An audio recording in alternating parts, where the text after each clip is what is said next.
You tend to spend 80% of your time working on the car and 20% of your time driving it, or less. Driving it is the fun part, of course, but you have to make sure it still works. Hi, my name is Matt Madrigali, professional drifter.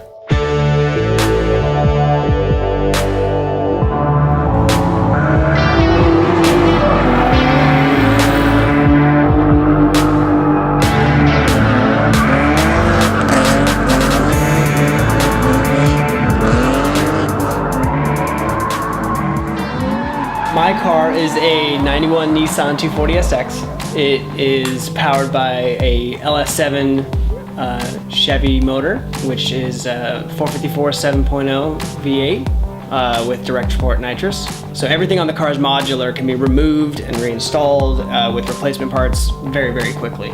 So the front and rear of the car is a tube frame which can be unbolted. Gotta have at least 70 degrees of steering angle compared to a road car which is 35 degrees. That way when you're sliding you can save the slides and catch things. The roll cage is built to a very high standard as well for safety. It's got a lot of different things that are drift specific. The winner's quick change is probably one of the coolest things in the car. Basically the drive shaft runs underneath with a shaft and then can pop out the gears, change them on the fly within about 10 minutes to change your gear ratio. The handbrake. It's the same as in any other car where you have a parking brake and you pull it and it locks the rear wheels. You see me using it a lot while I'm drifting to not only initiate and start the drift, but also to adjust mid slide and make small adjustments.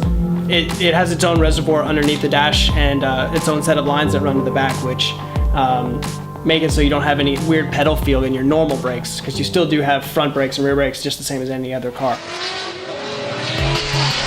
Madrigali out front, Beecham in the chase position. Madrigali, good angle. Beecham. It's so much different than traditional motorsports or professional racing where all that matters is lap time and first and last. It's not just competition. It's not just having a crazy car like this. You can have a simple anything rear wheel drive and go out and just have fun with your friends.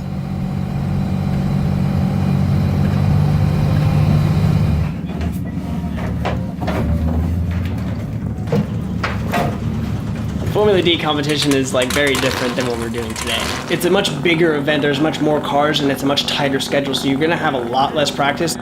You have basic criteria that the judges give you. So you have your line, which is the most important probably, your angle, how sideways the car is, and then your visual impact. How snappy are your transitions from side to side? How on throttle are you? How committed are you? How much impact can you show? And how dangerous can you make it look? In professional competition, you can trust the drivers around you to be competent in a way where you can be aggressive and transition hard on them and go through the smoke and try to get as close, rubbing tires on them as you can.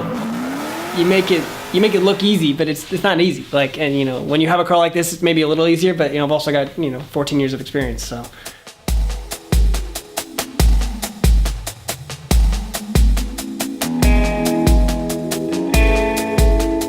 I spend all my time in this garage. I spend all my time working on things and buying parts and changing stuff around. Between my girlfriend and I, we're building 3 different cars right now. So we've got mine, we've got hers, and we've got ours, which is just super fun. So, I can't think of anything else I'd rather do. I want to be the best. I want to go in there, I want to beat all of them. That's the dream. Definitely want to be as competitive as possible.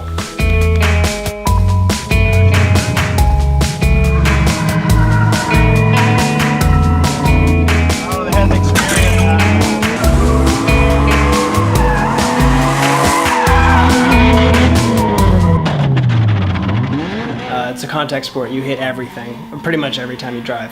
You really want to make sure that you build a car that's easy to work on and that makes sense when you put it together, that you can pull it apart easily. If you're in the competition and you're crash drifting, there is a rule where you have 5 minutes to work on your car. So you basically have time from when you bring the car in to assess what it is, get your parts, get your tools, and then as soon as you put your hands on the car, you have 5 minutes to fix it. And they put a timer out. They are watching and they are standing right there, and it can be nerve-wracking. Some of the best footage from Formula D was watching those 5-minute calls and those guys, and people from other teams helping, everybody else just thrashing on these cars trying to get them ready, and then they get back on the line with these haggard cars and just throw down, and it's so much fun to watch.